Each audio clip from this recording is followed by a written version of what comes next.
The year is 1789 and George III, King of Great Britain and Ireland, came here not to see the now abandoned Thames and Severn Canal under construction, but something else just up ahead, quite spectacular. The time was running out for the navvies. In fact, it wasn't just the King of England that turned up on that day. Scores of highfalutin gentry from all over came here to view a piece of engineering that had never been undertaken on this scale before. It's very easy just to replace you with more people who will do your job without those conditions. Now, when they first came to this site, they'd have been greeted with one of two of these. This is the southern portal, the Coates portal of the Sapperton Canal Tunnel, nearly 4 kilometres, 2.5 miles in length. And this portal is beautiful, like the northern one. It's done in almost like a way that looks like a castle. And that's how they'd have been sold this project, this wonderful piece of engineering that travelled through the landscape. And then disappear and never speak to each other again.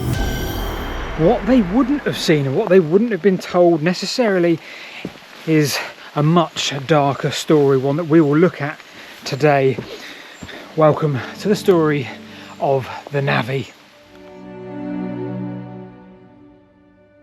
The navvies, or navigational engineers, describes the manual labourers who worked throughout the Industrial Revolution on monumental civil engineering projects, the railways, the canals, and we romanticise their life often largely because of what we are left with today. But in meeting the demands of the railway and canal bosses, we see another side altogether. Okay, I need to show you on top of the 2.5 mile long tunnel to show you why this was probably the single most dangerous working environment of the time. But before we do that, just climb down into the canal.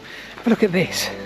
The navvies, they were an unusual lot. Most navvies were fairly solitary men, motivated by two things: money and drink. They lived within communities within themselves, but actually what they were communities of strangers. Quite often you wouldn't even know the full name of your bunkmate. Most navvies had a nickname. Some of them were exceptionally obscure. You wouldn't know much about their life, their backstory. Almost all of them were unmarried, but some of them were married, having moved away from their families to try and make a living for themselves. Over 80% of navvies were English, which surprises a lot of people. A lot of people assume that almost all of the navvies were Irish. Well, actually they weren't. However, the English navvies were horrendously racist towards the Irish ones and completely segregated them, which is why you got individual camps of Irish navvies instead. So if we head down here, well, we can now stand in the bottom of the abandoned Thames and Severn Canal. And there is the portal, and there's a beautiful layer of mist just across there. Obviously something happening with the environment inside the tunnel. And of course, if we spin round this way, well, we can look south, which is the direction towards the Thames and the journey you'd make. And we have over here a big mooring point where you could potentially be waiting for hours on end before you could go through the tunnel. I think perhaps it was certain times of day you could go one way, certain times of day you go the other. As I said to you though, the more important thing for us is the story of the Navvy, and to tell that, we're going to go on top of the tunnel itself, because there's some quite terrifying aspects to this story. I understand that was built for the navvies as they lived here, and they built into this landscape with the tunnel, and yeah, lasted till 2020, so lasted perhaps 230 years, and crying shame it's now no longer occupied or in use. Navvies were spread across the entire country and lived very, very close to where they were working at that time, and then would move on, but didn't often move on in packs. They would move on individually to where they could next find good work. So they'd work together side by side for months and months on a project, and then disappear and never speak to each other again. The living and working conditions for the navvies were generally pretty dire. Even as early as the 1830s and 1840s, we have evidence of some unions trying to form to try and help and improve the conditions for the navvies. But the first official union didn't form until 1889.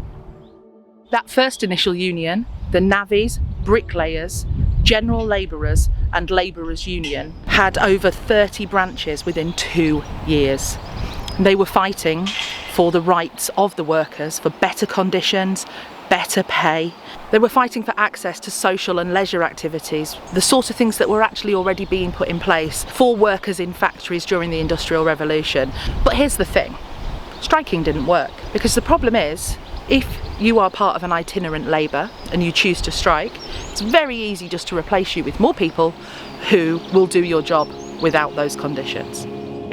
The early years of canal history are absolutely fascinating, and very much like the Blissworth Tunnel on the Grand Union or the Canehill Locks on the Kennet and Avon Canal. Well, this tunnel is 2.5 mile long tunnel, 4 kilometres, would have been the last thing to connect one end to the other, then the last thing that was blocking this. 5-year construction on this, and we're going to show you very shortly something quite terrifying. It really highlights the whole point of this video.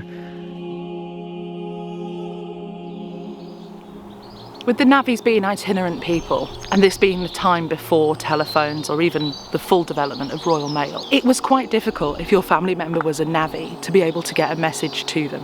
The navvyman's mission had a quarterly newsletter that was sent out to the camps. It was sent by a religious society, and therefore a lot of what was in it would be extolling the virtues of being a well-behaved navvy and being a moral, upstanding citizen. Navvies very, very rarely used their own names. They were generally known by a nickname. Now, sometimes it would have their Christian name in it, perhaps their location, perhaps where they were from, like Lincoln Tom or Hackney Jim. It might also have something relating to something that had happened to them in earlier life. For example, if they'd lost a leg, they would be Peg-Leg Daniel or something like that. Sometimes it related to a physical attribute, and sometimes some of them just made absolutely no sense whatsoever. The navvies worked long days, sometimes up to 16 hours of work in a day, and then they went back to camps.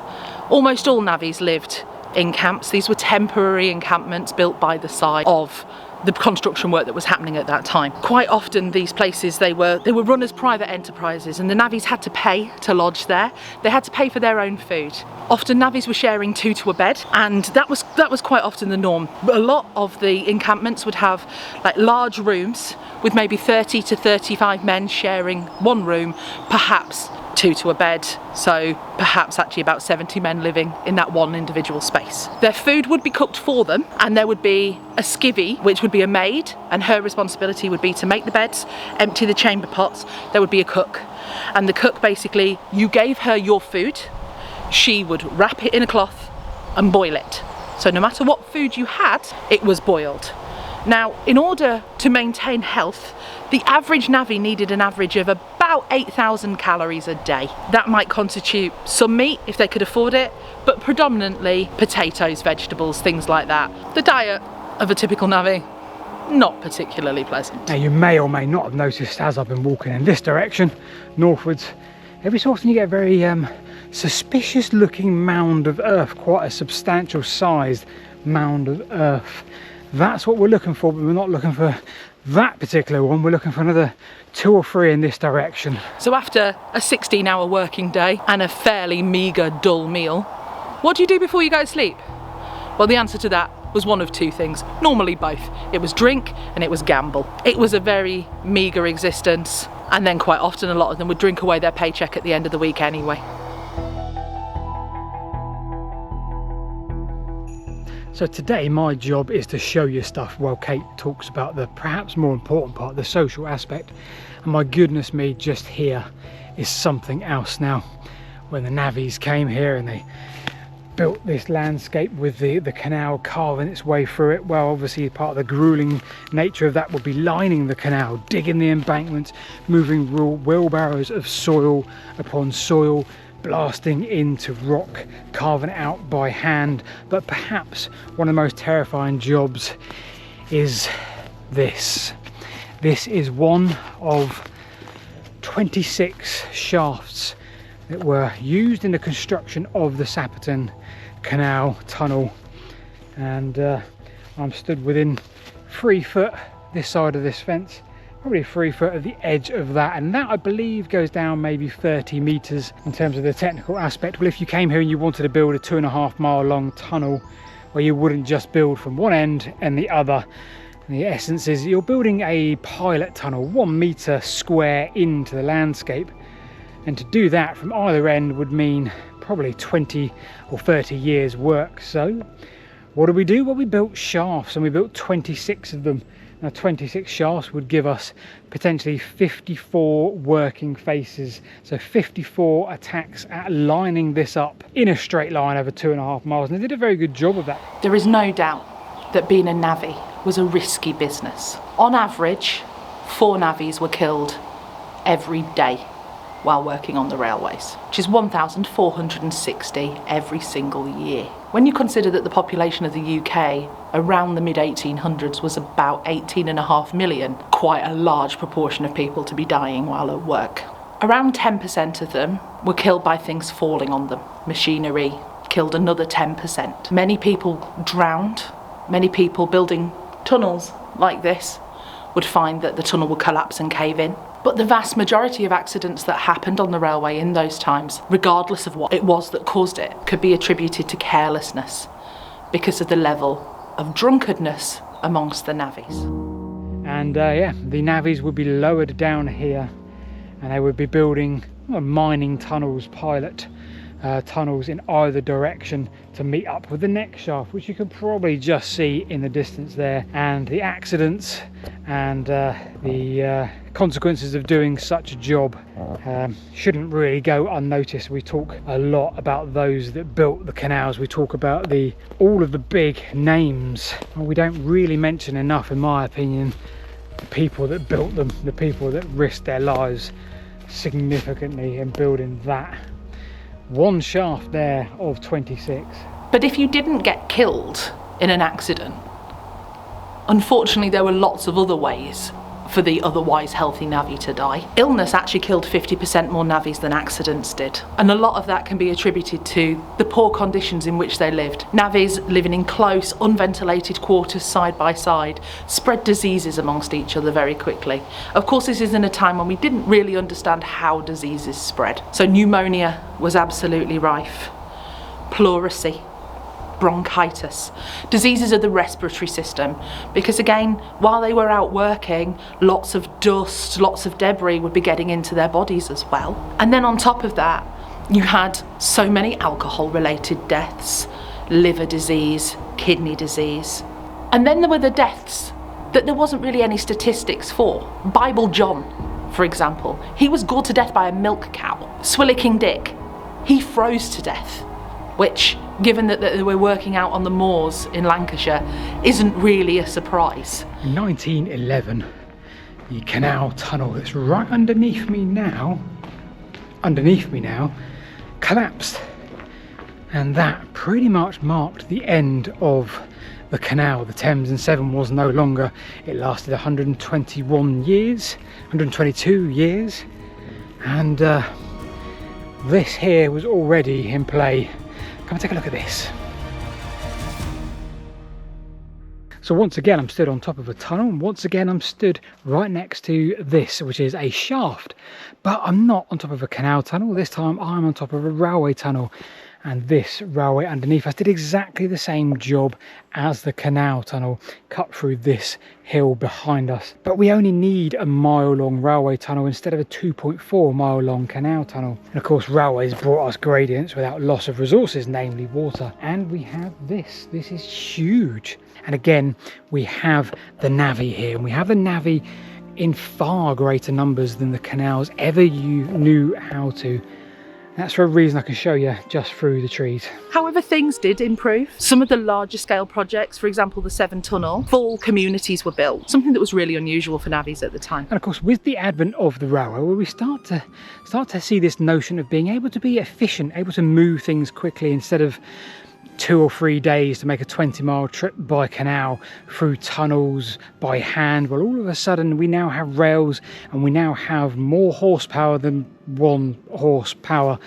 And I guess the theme is, as long as we can cut our way through the landscape, well, we can do that very quickly. We just need the navvy.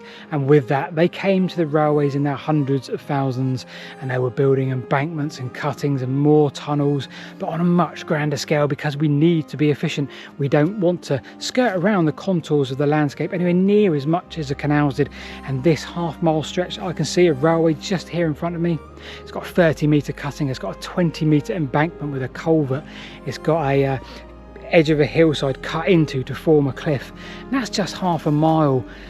I guess for me, really, we shouldn't forget the life of the Navvy when we talk about the history of the railways, known to love over the last 200 years, but still here today, serving us very well. So despite these changes and better working conditions, the time was running out for the navvies. Most of the big projects didn't continue into the 1900s, and by the time of the First World War, money was so short that there was nothing really left for the navvies to construct, and which left a lot of people skilled in very specific jobs unable to find work. There was a saying that you never saw an old navvy, and that was unfortunately true. Big thanks to Kate for helping out with this video. She's given a much better insight on the social aspect of the lives of the navvies than I ever knew how to. So go and subscribe to Kate's channel, all sorts of quirky railway history and bits and pieces. I've been Paul, and I'll see you this time next week.